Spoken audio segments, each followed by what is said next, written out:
It is November of 2025. Star Citizen has been in development for 13 years now, going on 13, and still it goes strong.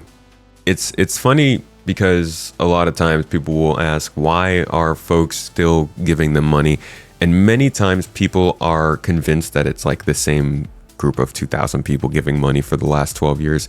While there are plenty of people who jump in and give money on top of money, a lot of folks are just buying like a $50 ship, a $90 ship, a $120 ship, maybe a couple of those, but I don't think most people are getting like the really expensive stuff. Now, that being said, we're going to look at why they've been making so much money over the last few days, why they've made so much this year, and where it's headed. One of those reasons is a big ship, but genuinely, a lot of the sales they make are from things that aren't like the whale ship you would think of. For instance, day 3 of IAE here was Drake Day with the release of the Clipper. Obviously, they also had some other ships that were pretty large, and we can't break it out as far as which ships everybody has bought.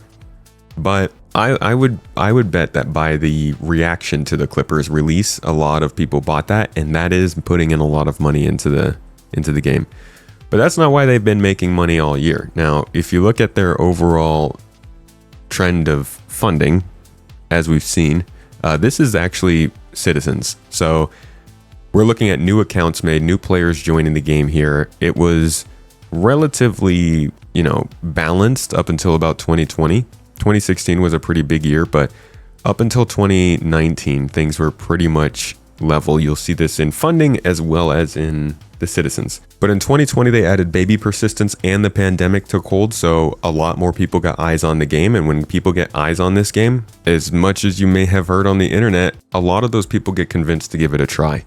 And that's probably why they're doing Twitch drops now. It's why they're doing a whole bunch of marketing that's more geared towards more casual players. But you can see that the number of new players went up over time, peaking in 2022 and then dropping off a little bit after that. That's because 2022, specifically in May, had a lot of big YouTubers and Twitch streamers and folks just giving it a lot more attention. Once again, pushing it in front of people's eyes. And when it gets in front of people's eyes, it does convince people.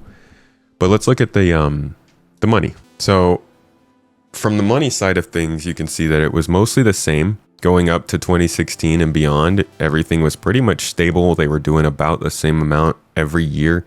And then in 2020, once again, like I said, a lot more people got eyes on the game. A lot more people felt like it was becoming a game. Prior to the patch in, I think it was March of 2020, every single update that came out, every 3 months, every quarter, an update would come out and it would wipe all of your progress.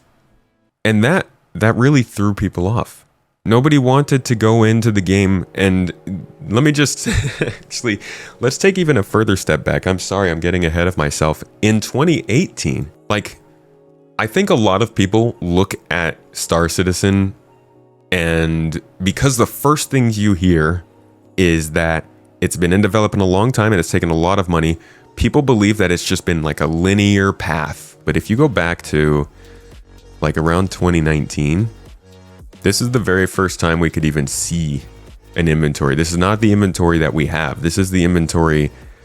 This is a very, very rudimentary inventory that didn't really work well, but it was the first time we could actually see the things we were picking up like that, besides just going into your personal, your like customization screen and changing what was on your body. One quarter before that, mid 2019, it was the first time we could actually buy ships in game.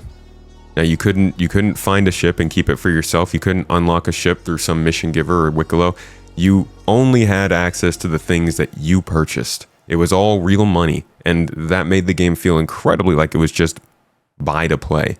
Whatever ship you wanted to buy or whatever thing you wanted to do in game, you either had to buy that ship in real life with real cash or you had to know somebody else who had it. So even in 2019, we couldn't buy or rent ships. We were just getting that ability. And then in 2020, we got baby persistence. Now I don't think that's actually on here, but it was part of the update. And this was the first time that not only were you able to buy ships in game, but if you bought a ship in game, it would actually last more than a few weeks. And that made people a whole bunch more interested in playing the game. So you can see how that's reflected here in the 2020 funding. After that, they just kept capitalizing really on the fact that a better game means more people. And I'm not saying that the game got really good in 2021. So they were making the game better in 21, 22. Like, you can follow the progress. I won't walk us through it. It's exhausting. But like, you can see where things actually started to pick up. In 3.15, we were getting our first real local inventories. We were getting an actual medical system. Backpacks became a thing. Loot got dropped into the game so you could actually go and find things. Like, it's crazy how basic the game was before 21.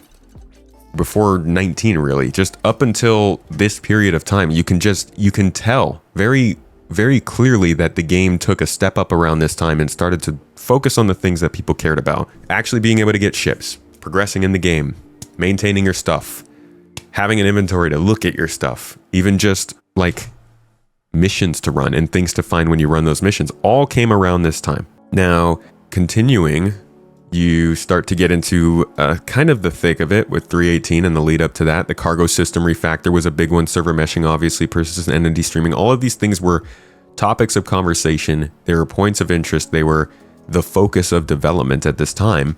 And so there was a mixture of people enjoying the game, but also really seeing that things were about to start happening. So again, a good, successful year. A lot of people flooding in and just enjoying what they're seeing. And also, like I said, many streamers and YouTubers were getting involved around that time.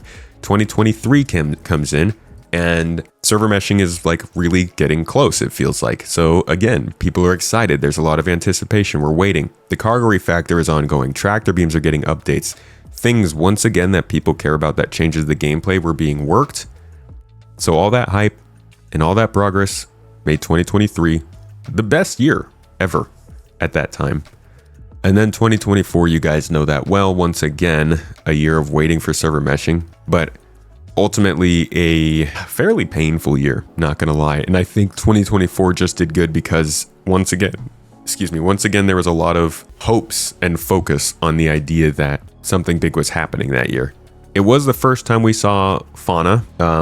It was like engineering got into the arena commander mode for testing. We got this whole 323 with the Squadron 42 stuff that was supposed to be coming in.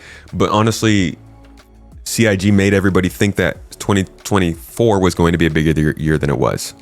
And I think 26 feels more like what 24 was supposed to be, which is a shame because most of these things came in and weren't as polished as they'd hoped. But again, it was good progress because it was the stuff that people cared about actually getting changes, as opposed to back here when, yeah, some people cared about this stuff. I know I certainly did, but like literally vehicle look ahead camera. Like these are the additions that were coming in.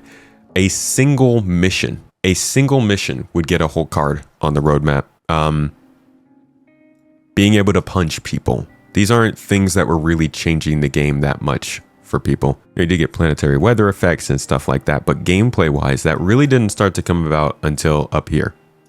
Now that, I believe, explains 2025. It's kind of like the whole, people are going to constantly think that they're just roping the same people in to get more money, but people genuinely are drawn to something that looks more like a game. Look at any game that comes out of early access. It gets a bump. Maybe it doesn't hold on to it, but it gets a bump. If you come down here and you see what they were saying at the beginning of the year, they understand it. They said, and this is what kind of drove the whole year for people, as we jump into the new year, our primary focus across Star Citizen teams is clear: improving playability. Our drive for playability surrounds three critical areas: performance, stability, and content. The sentiment many of you have shared, and one we wholeheartedly agree with, is that with the current game as it stands today, if it ran smoothly with fewer obstacles and bugs, it would provide an unparalleled experience. Over the years, we have experimented with different approaches to improve quality of life and tackling tech debt. However, the ongoing challenge has been balancing these efforts alongside the introduction of new features and technology. That statement also conspicuously falls in line with the statement they made about in 2023 about Squadron 42. See if I can find it real quick. Hitherto. There we go. Yes, this is the statement here. So if his statement says something along the lines of, over the years, we have experimented with different approaches to improve quality of life and tackling tech debt. However, the ongoing challenges have been balancing these efforts alongside the introduction of new features and technology. Now, put that into context with this statement. At the start of 2023, we needed to dedicate and ring-fence more resources for Squadron 42 game in order to get the game to feature complete by the end of the year. Again, a significant step on its roadmap to full release. Hitherto, it was all too easy to divert resources earmarked for Squadron onto Star Citizen to tackle live issues raised by our community and customers stemming from our latest releases. So not only was Star Citizen proving a problem, an issue for them to try and stay on top of things and get all the stuff into the game reliably, but Squadron 42 was apparently also being hurt by this idea of loading features into Star Citizen and just hoping that they'll work and maintain a game. This year they changed that. They focused on performance, stability, and content. And while content has definitely taken the focus there, performance and stability have gone up. They've been iffy, it's been up and down, but they have gone up. And I think that has led to a lot of people not just trying this game out. Like many people I think are willing to try it out because they're seeing different things from it. I think a lot of people also playing it longer. How many people in chat have historically tried the game occasionally, but find yourself playing for longer sessions this year than before? I think some people don't want to admit it, but it's hard to not say that, in my opinion, because now there are actually things to be interested in. It's still light, in my opinion, but there's you can actually go and try a few different things, and there are actual storylines, there are characters that'll talk to you, there are multiple star systems that you can visit that might not feel incredibly different, but do add a little bit of diversity to the game. All of this, I think, is just stacking up to people being more willing to believe that this game is going somewhere. People open their wallets when they feel like they're on the winning team. And for a long time, Star Citizen, it's been kind of winning because they kept funding going, but they didn't feel like they were on the winning team, especially the last few years. Server meshing was great. PES has been great. Cargo refactor is good. Salvage coming in is great. Those things are good, but those felt like things in spite of a kind of stalling development. And it's funny to say that because this year, development slowed down a bit, but we see the EPTU being used now. We see new features being tested on, and it does feel like we're only going to see a stronger effect of what we've already seen this year in 2026. So, with our approaching 900 million in funding, which is kind of the whole point I wanted to have this talk, and I've dragged it on way too long. I just want to do a quick search now and see what happens when you Google search for Star Citizen. What kind of news is coming out about it? Star Citizen brought in over 2.86 million day one of big annual ship sale and joyride event. Biggest budget, most notorious space game around is holding a huge free trial with over 200 ships you can try. This game has cost almost $1 billion to make, and it's not GTA 6. Star Citizen opens the Nix system with Alpha 4.4 launches annual Intergalactic Aerospace Expo event. Honestly, the headlines, the only headline that seems loaded is this one. Star Citizen nearing 900 million raised with a full release note, so nowhere in sight. They're also confusing people because some people will be like, they've raised 1 billion, and then some people will be like, they've raised 900 million, and they're all quoting sort of slightly different ways of calculating the number raised. Let's read what XDA has to post. I used to read XDA for my phone stuff. Interesting that they're making articles about games now. Everyone on the planet and their dog knows about GTA 6 and how the world's massive budget doesn't even begin to describe the game. It's saying it'll be the most expensive game ever, or is it? Enter Star Citizen, a game that has been quietly and not so quietly been in development for more than a year, more than a decade, racking up almost $1 billion in development. It's a ludicrous number, isn't it? Star Citizen is the never-ending space sim that somehow exists in a surreal space between the most ambitious game ever imagined and the internet's longest-running joke. Now with its funding I thought that was still Beyond Good and Evil 2. Dude, I fully agree that Star Citizen has been around for a long time and it gets a little exhausting to hear about, but come on. Beyond Good and Evil 2 was announced in like 2008 and still gets regular trailers at massive game conventions. Okay, not regular. I think the last trailer was like 5-6 years ago. Star Citizen began in 2012 under the vision of Chris Roberts, the Wing Commander guy. His pitch even today is something that you'd find genuinely irresistible. The ultimate sci-fi simulation set in space where you play in a living, breathing galaxy, seamlessly fly a ship, explore planets, walk into stations, take missions, pirate cargo, roleplay as a bartender, whatever. I mean, most of that's here. Fly a ship, explore planets, walk into stations, take missions, pirate cargo, roleplay as a bartender is probably where you're missing out, but I've seen people roleplay as bartenders on the 890 jump. It dreams of having no loading screens and, more importantly, no cut corners, becoming a true second digital life in the stars. Consequently, the game's backers believed the dream, and they believed it rather hard. Millions of dollars were poured into the game, the 100 million passed, 500 was passed, now the exact figures keep varying from source to source, but by and large, we know that the game has crossed the 900 million milestone. making it more expensive to develop than Battlefield 6 and 2077 Cyberpunk combined. While Cloud Imperium developed Star Citizen, they're also making Squadron 42, a single-player campaign-driven big-budget narrative game coming out next year. Think GTA Online to GTA 5. This is pretty straightforward so far. One's resources are feeding the other. Like they get it. They're hearing how it works. We've got big shot Hollywood actors like Gary Oldman, Henry Cavill, and Andy Serkis, the Avengers of sci-fi media. And the recent gameplay showcase was nothing short of truly promising. We've got a grand scale, fantastic visuals, and a story that can't wait to experience with all my attention. In fact, Squadron 42 is a component of the original Kickstarter project from Cloud Imperium Games, and it almost feels surreal that part of the game is now coming alive in true form come 2026. He's not even mocking this. He's being less mocking of the 2026 figure than I am. I have no problems with this article. I think this is pretty good so far. It's supposed to be a spiritual successor to Wing Commander, and now we're almost to the finish line. Look, it's not as if Star Citizen, the always online multiplayer game, isn't playable. It's been playable since 2017 in an early access. They're building the technology and the blueprint that other space sims may eventually copy. Full ship interiors, planet-scale worlds, player-driven economy, seamless transitions between space and ground without boundaries. Think No Man's Sky, but handcrafted and grounded in military-grade sci-fi physics. Yeah, now we get to the reputation. There's nothing quite like the online community for Star Citizen. The faithful call it the future of gaming, and they believe their words with utter conviction. Then come the skeptical, who call it a scam. The truth, however, lies somewhere right in the messy middle. On the one hand, the game is playable, and it has been for a while. It's constantly updated, and visually it is breathtaking, providing your device can handle it.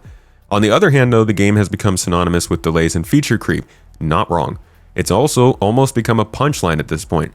Also not wrong, but not for the right reasons, I think. Core systems are still unstable in the online game, and then there are the spaceships. One of the biggest sources of money for the game are digital concept spaceships that Cloud Imperium sells to buying customers. These are ships that don't exist in game yet, but will eventually. The catch, they can cost as much as 48,000. See, okay. It's like as soon as you get into the money talk, it gets a little bit wrong. See, this is where you get misconceptions. It's a super simple mistake like this. When you say one of the biggest sources is selling digital concept spaceships, and then you say that these ships don't exist in game, people are going to read that and think that the only ships they're selling are concepts and that they don't exist in game. And then you say that they can cost as much as 48,000, and so people are like, oh, these ships can be as much as and that's not true.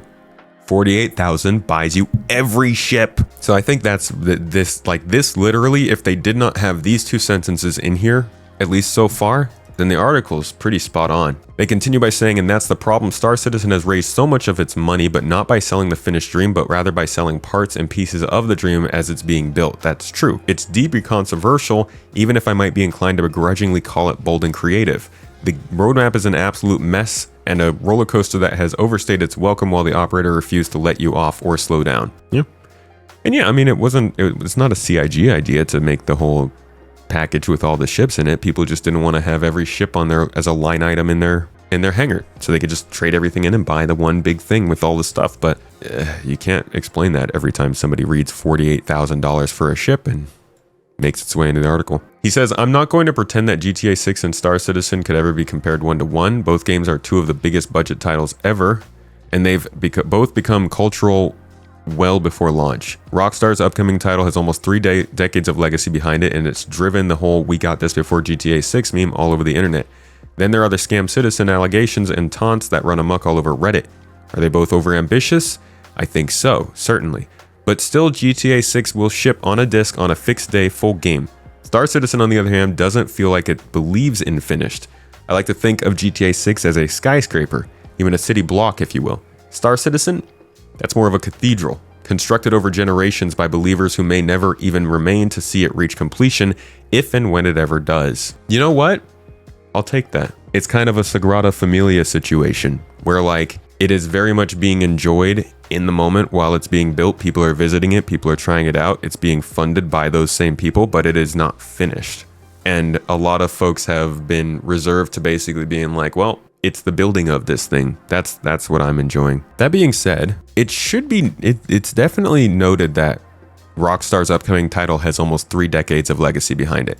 It's not just legacy, that's development. As much as we bag on on Star Engine for taking so long to develop from CryEngine. The game engine that's running GTA 6 has been being used to develop GTA games for like 20 something years. They know what they're doing.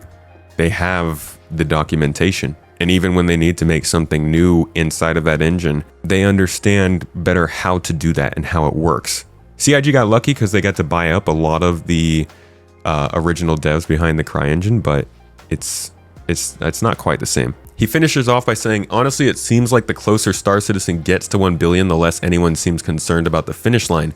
The players keep backing it, the game keeps growing, the devs keep expanding it because the management keeps deciding to move goalposts and the hype keeps rolling, ebbing in and out. Depending on what piece of news escapes from Cloud Imperium offices. I certainly would like to see this dream complete and to see Star Citizen as a fully made, completed project that proves to be everything it's promising. A testament to the fact that games can be bigger, wider, deeper, and freer. Will it though? The jury's going to be out for a long, long time. Until then, I'll remain the way I always have when it comes to this IP, equal parts curious and concerned. Folks, this is not a bad article. I think that people are a little too knee-jerky to the headlines, which is the whole point of the headline. It's to get emotions and get people to click. But I did this a few years ago. I made a video for supporters talking about how basically the conversation around gaming has gotten too just freaking too crazy. It's knee-jerk, it's hyperbolic, it's too much. And these kinds of articles are perfect examples of it because you can just go on to any of these websites or places. Hold on. Let me do a quick search here for this same article, Star Citizen $1 billion. Let's see if this pops up. Is this it? No. Oh boy. This is going to be, let's see, from the past week. Yeah, it is the same. It's on the Star Citizen subreddit. The annual $1 billion game decade on alpha article is here. See, this doesn't help. I don't think this helps. I think it would be better to post this article to the Star Citizen subreddit. And yeah, okay. See, first comment is recognizing the reality. Said, this doesn't seem like a hit piece. This is fairly balanced, cautiously optimistic take. I think a lot of backers would agree with. Ultimately, though, it might end up becoming a landmark moment in gaming history, but equally likely is the possibility of it becoming a dictionary example of overambition and overexpansion. I'm glad that this is the first comment, because it's not like, this is not the time, I think, for Star Citizen people to be like, look at how they're looking at us. They don't get it. They're crazy. It's that time again.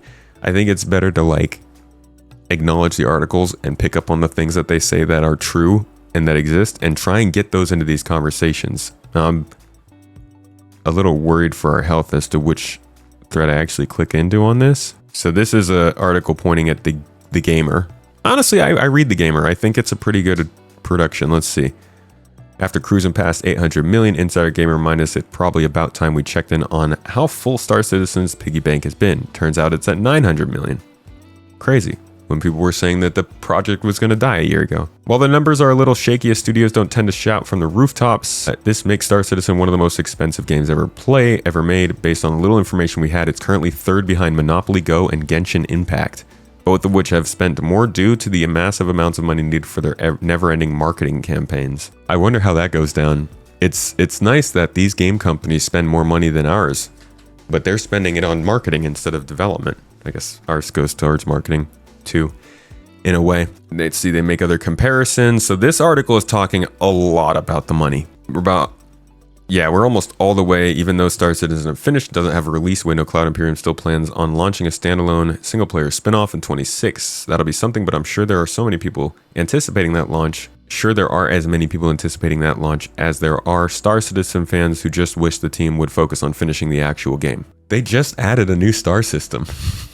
We got the first aliens in the game ever. We're getting engineering, finally. The Vulcan renderer is being tested.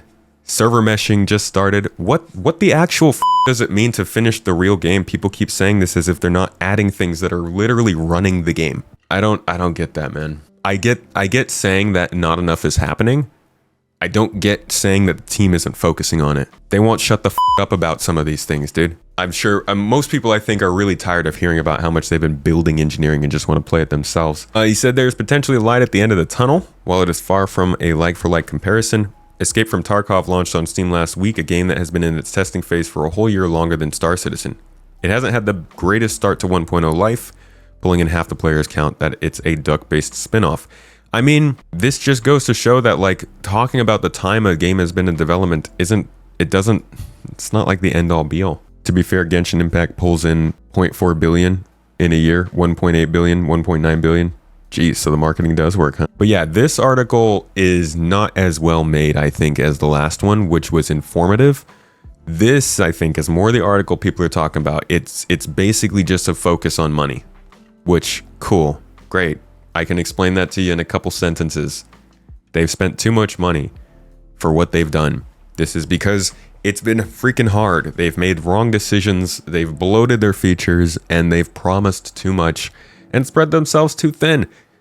Can we move past that and talk about the whatever? Anyways, that's the point of the article, right? So this one got posted to, well, this got posted to the Asmongold subreddit, so I don't know if the conversation is going to be any better there. This person said, spent $45 to play this game 2 years ago, and it's all right, playing the hunting and bounty hunting quest for 1 to 2 hours and got bored, but did mining and selling ores for maybe 2 weeks, and it was really fun. Oh, there you go. It's much more fun if you get a flight sim setup. It's hard to control with mouse and keyboard. Doesn't feel like that crazy number it used to be when the game's development costs seem to be skyrocketing these days. I'm glad they changed the development direction, though. It seems to be working out really well. Games development costs seem to be skyrocketing. I've backed since March 2017 and like to say that Star Citizen is my favorite game available. There are thousands of words I could use to describe it, both good and bad. And they dropped their referral code. I think the smear campaign, this person says, against this game has worked. To play right now, it costs $45 and it's more flushed out than a lot of $70 games. It has several game loops, lots to explore, and everything is earnable in game for the most part. I've had a blast and pop in several times a year to see what's new. This person responded, the blatant information people are spreading is insane. No one calls them out for it, or worse, no one cares if the information is correct or not. People believe what they want to believe and follow the masses like ignorant sheep. So plenty of people in this subreddit, at least, who are like, hey, this is actually kind of fun. This person been a backer for 5 years, got a decent amount invested. There's something to be said about it getting more widespread. We were just going over the funding of the game in this, and like the new citizens here. Think about when this game was getting lambasted back in like 2019 for being a problem, for taking too long, for doing these things. And like the actual size of the community at that time was less than half the size it is now. So it's not even just the fact that the game is getting better, but there are also more people getting exposed to it that can be found in places like this that can talk about it. If every single person who comes into a subreddit to listen to you talk about a game that seems like it's not doing well, then you're not going to have anybody to push back against that. All the beliefs are going to be the same after that conversation.